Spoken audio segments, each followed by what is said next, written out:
Hi friends, आप सभी लोगों का हमारे YouTube channel agriculture tricks by NK में हार्दिक स्वागत करते हैं।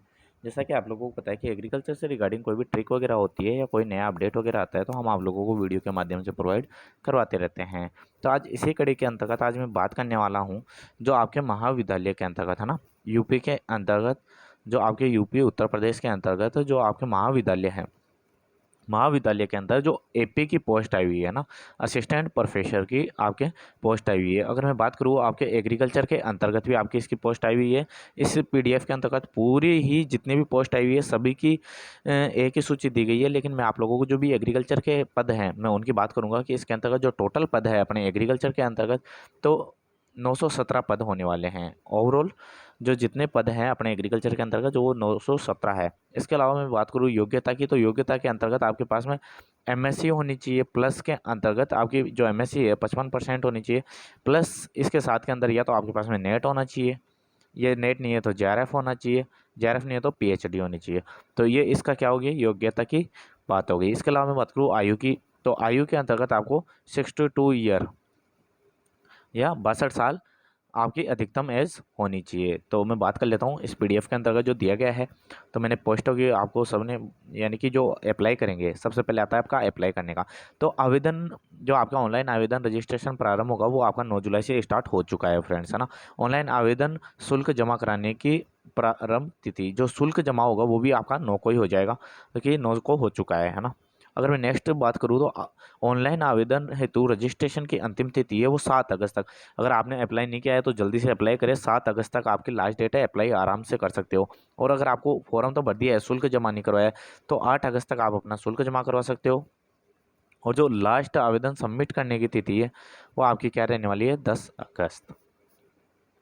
तो ये अपने बात कर लिए कि जो आपका ये चल रहा है अभी की फॉर्म, तो ये आप लोगों को डेट बता दी है, इसके अंतर्गत आप डेट देख सकते हो।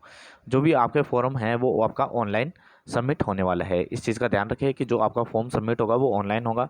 अगर मैं इसके आवेदन शुल्क की बात करूं तो आवेदन शुल्क आप लोगों के सामने दिया गया है। जो जनरल के हैं या सामान्य वर्ग के हैं उनके लिए 2,000 रुपये हैं। अगर आर्थिक रूप से कमज़ोर वर्ग का है ना, तो इसके अंतर्गत आप लोगों का आ जाएगा 2,000 रुपये। अगर इसके अलावा अन्य पिछड़ा वर्ग है ना, ओबीसी वगैरह है, तो वो भी 2,000 रुपये। अनुसूचित जाति के हैं या अनुसूचित जनजाति के हैं, एससी एसटी वालों के लिए 1,000 रुपये फॉर्म फीस इसके अंतर्गत रखी गई है। और इसके अलावा जो शुल्क अतिरिक्त देय राशि है वो आप इस सीड मैट्रिक्स में आराम से देख सकते हो कि इस मैट्रिक्स में पूरा दिया हुआ है कि किसके अंतर्गत कितना है। अगर इसके अलावा मैं बात करूँ, ये पीडीएफ काफ़ी लंबी होने वाली है, तो मैं इसको पूरी पढ़ के नहीं सुनाकर जो आपकी मुख्य मुख्य चीज़ें हैं तो उनकी ही मैं बात करूँगा। अब सबसे बड़ा मन के अंतर्गत तो आपके आता है कि सबसे पहले कि आप अदर स्टेट से हो तो आप उसके अंतर्गत एलिजिबल हो या नहीं हो। तो इसके अंतर्गत आप आराम से एलिजिबल हो फ्रेंड्स, आप आराम से इसके एग्ज़ाम को दे सकते हो अगर आप अदर स्टेट से भी हो तो, है ना। और इसके अंतर्गत जो आरक्षण मिलने वाला है वो जो भी कैटेगरी वाइज है वो आपको मिलेगा।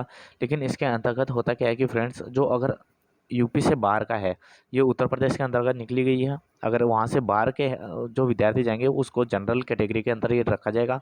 या फिर मैं बात करूँ उनके लिए जो भी आपके जो, जैसे कि कोई एससी या एसटी का कैंडिडेट जाता है वहाँ पे एग्ज़ाम देने के लिए, तो वहाँ पे उनके लिए आरक्षण कोई भी एलिजिबल नहीं होगा, आरक्षण वगैरह लागू नहीं होगा। अगर मैं बात करूँ इसकी जो शैक्षणिक योग्यता है तो उसके अंतर्गत मैंने पहले ही बता दिया, जो मास्टर डिग्री है वो 55% की होनी चाहिए। उसके अलावा जो आपकी जो नेट वगैरह है, नेट होना चाहिए, या फिर जो जेआरएफ है, नेट या जेआरएफ, नेट जेआरएफ या फिर आपकी पीएचडी इसके अंतर्गत होना अनिवार्य है। जो जॉब की आपकी इसके अंतर्गत एलिजिबिलिटी की बात हो गई। इसके अलावा मैं आप लोगों को बता दूं इसके अंतर्गत जो आपकी पोस्टें दी गई है, तो ये आपका जो मैट्रिक्स है ये आ गया आपके सामने। ये देखिए फ्रेंड्स, इसके अंतर्गत जो आपके जो मुख्य मुख्य आते हैं, अगर मैं बात करूँ एग्रीकल्चर इकोनॉमिक्स की, स्टैटिस्टिक्स की भी आप एग्रीकल्चर से लगा सकते हो जो स्टैटिस्टिक्स से हैं।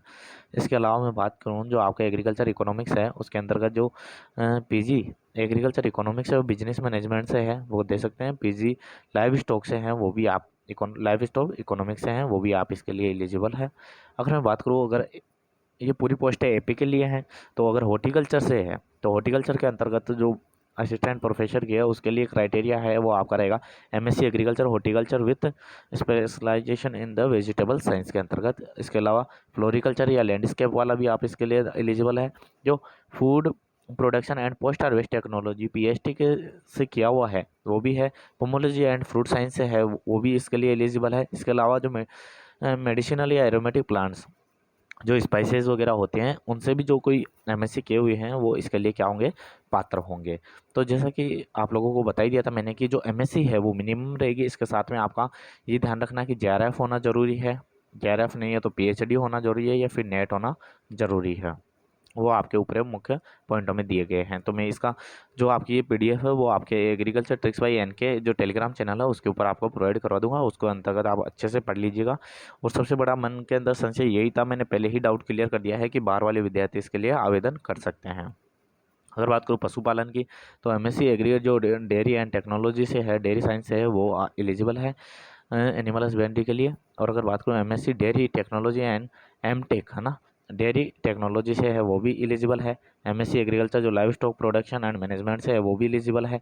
जो animal nutrients and MSc animal nutrification and MSc LPM से है वो भी एलिजिबल है। एमएससी एनिमल साइंस से है वो भी है। MSc genetics and animal breeding वो भी आप इसके लिए एलिजिबल हो। एमएससी एनिमल हस्बेंड्री एमएससी जो एग्रीकल्चर पोल्ट्री साइंस या पोल्ट्री हस्बेंड्री से है वो भी आप इसके लिए एलिजिबल हो। तो इसके अंतर्गत जो आप लोगों को करना पड़ेगा वो ऑनलाइन रजिस्ट्रेशन करना पड़ेगा। फ्रेंड्स मैंने पहले ही बता दिया था कि ये ऑनलाइन भरना पड़ेगा।